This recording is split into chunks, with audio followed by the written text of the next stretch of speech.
I'm Elisa Looney with Pacific Northwest Sculptors, and in celebration of International Sculpture Day, it is our honor and privilege to speak with sculptor Carole Murphy. Welcome, Carole. Well, thank you for having me. This is quite a privilege.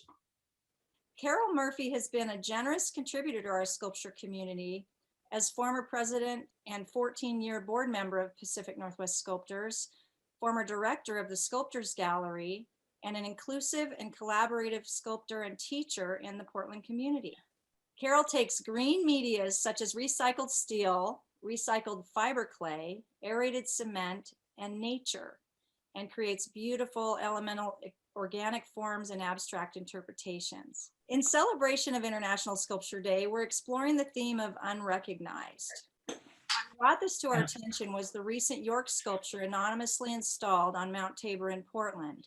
I'm wondering, Carole, what is your response to this anonymous installation, and have you had a chance to see it in person yet? I haven't had a chance to see it at all, but I've heard an awful lot about it and seen pictures of it. And I guess it gave me a bit of a rush to know that it was anonymous and to know that it was to represent the Black community and let's put it more in the forefront. And there's a history there that needs to be told, and it needs to be incorporated in all the rest of it. I mean, there's so many histories that need to be incorporated into the general populace, including the female history.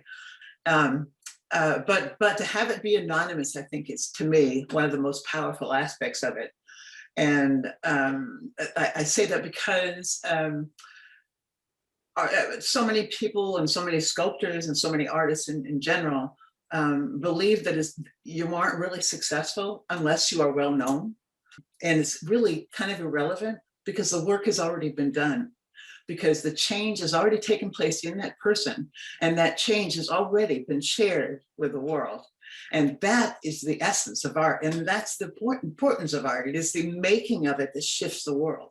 You're shifting your outlook as you stretch and grow.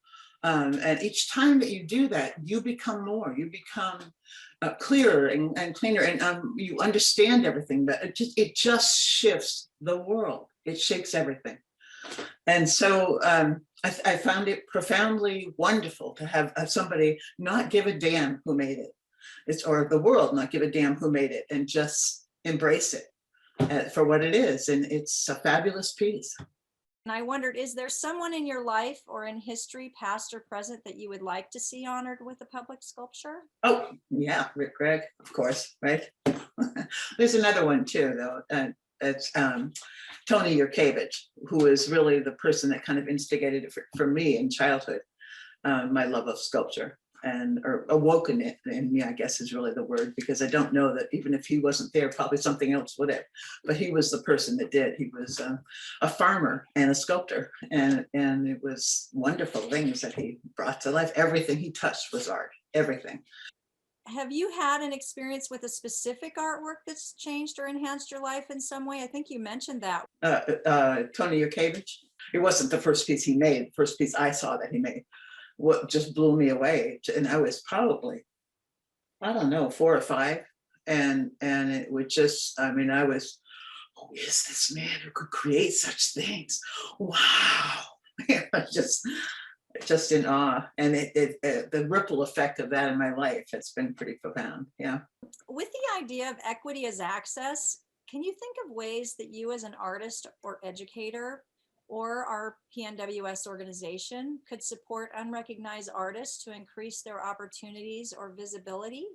My focus is on letting the creativity flow and turning people on to just letting it flow and being inclusive. So just simply including them and including everyone in what you do, I think is the way to go.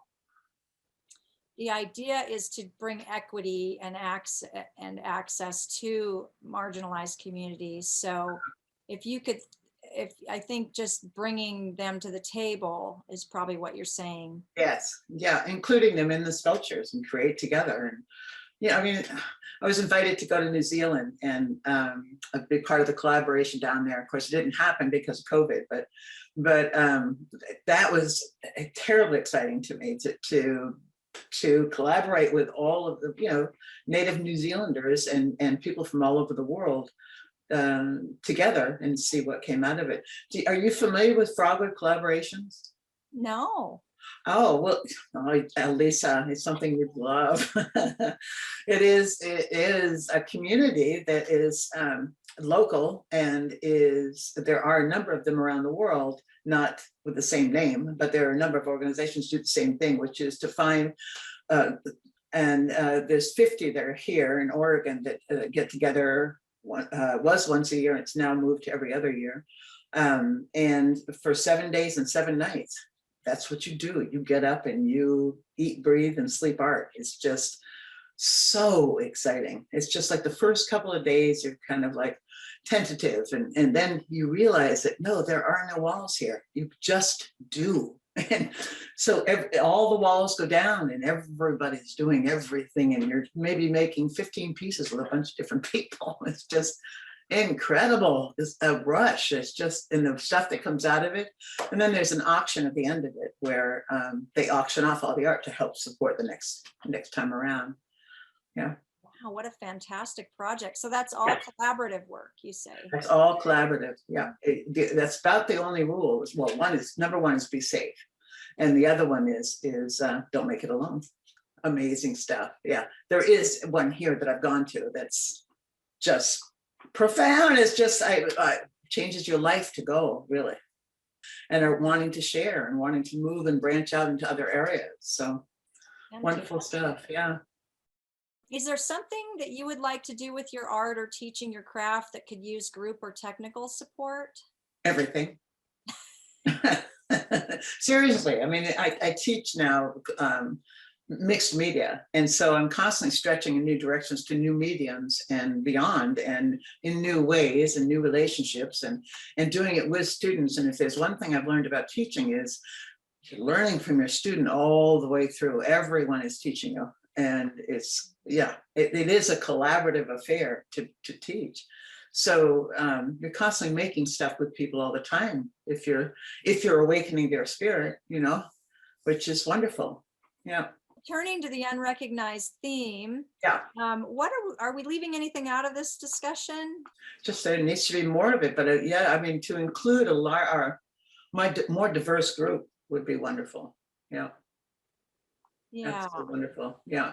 Right now, there's a good balance between male and female in that area, but there's not a good balance of nationalities. Well, thank you so much, Carole, for sharing your inspired ideas with us. Well, thanks for asking. It was an absolute delight to talk.